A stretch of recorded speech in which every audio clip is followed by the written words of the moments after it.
Sabi nila, walang pusong marunong umibig ang isang tulad ko. Isang gangster, walang awa, walang kinatatakutan. Pero dumating siya. Bigla na lang akong naging mahina. At sa huli, hindi ang bala ang tumapos sa akin, kundi ang pag-ibig na hindi ko kailanman maaaring ipaglaban. Hi, ako si Rain, ang leader ng pinakamalakas na lungsod. Walang lumalaban sa akin, walang nagtatangkang sumalungat.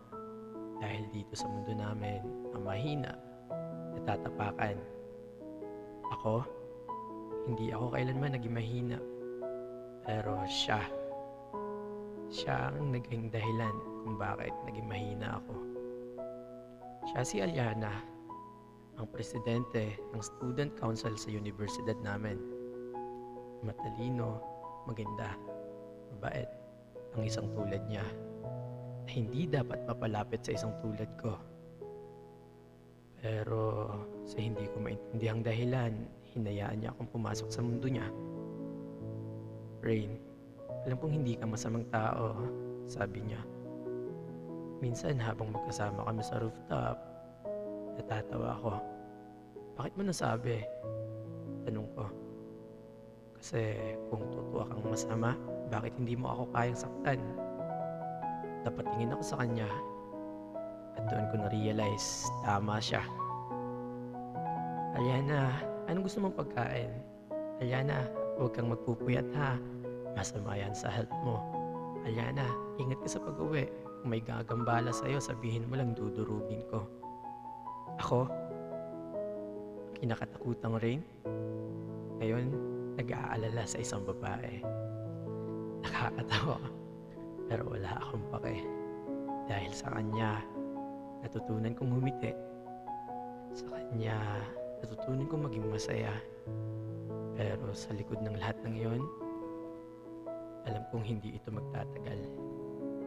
Dahil sa mundong ginagalawan ko, hindi kailanman magiging patas para sa pag-ibig na tulad nito.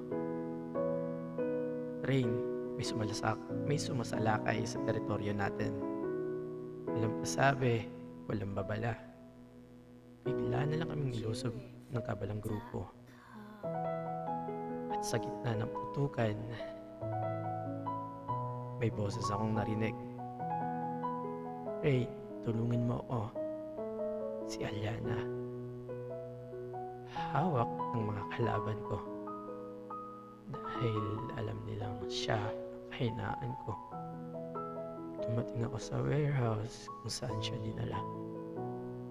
Putok ang labi niya. Nanginginig ang kamay niya. Nakatutok sa kanya ang baler ng leader kalaban namin. Akala mo ba pwedeng magmahal ang isang tulad mo rin? Bulong ng lalaki. Huwag mong idamay si Aliana rito, ako ang kailangan mo. Mali ka, ngumiti siya. Ang kahinaan mo ang kailangan kong durugin.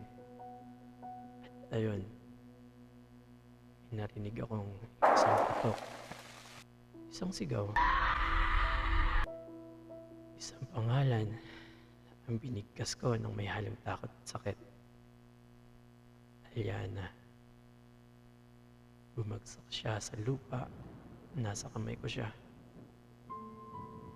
Nanginginig at dahan-dahang nawawalan ng buhay. Rain, mahina niyang sabi, mahal kita. At sa huling pagkakataon, umiti siya. Hanggang sa tuluyang pumikit ang mga mata niya. At mula noong araw na yun, hindi na ako natakot. Dahil wala nang pwedeng mawala sa akin.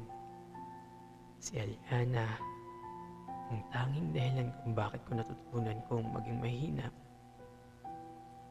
At nang mawala siya, nawala rin ang dahilan kong maging tao. Rain, mahal kita. Yan yung katagang huling sinambit binulong niya sa akin bago siya tuluyang mawala. At ang pinakamasakit, sa mundong ito, ang pag-ibig ay isang bagay na hindi ko kailanman maaaring ipaglaban.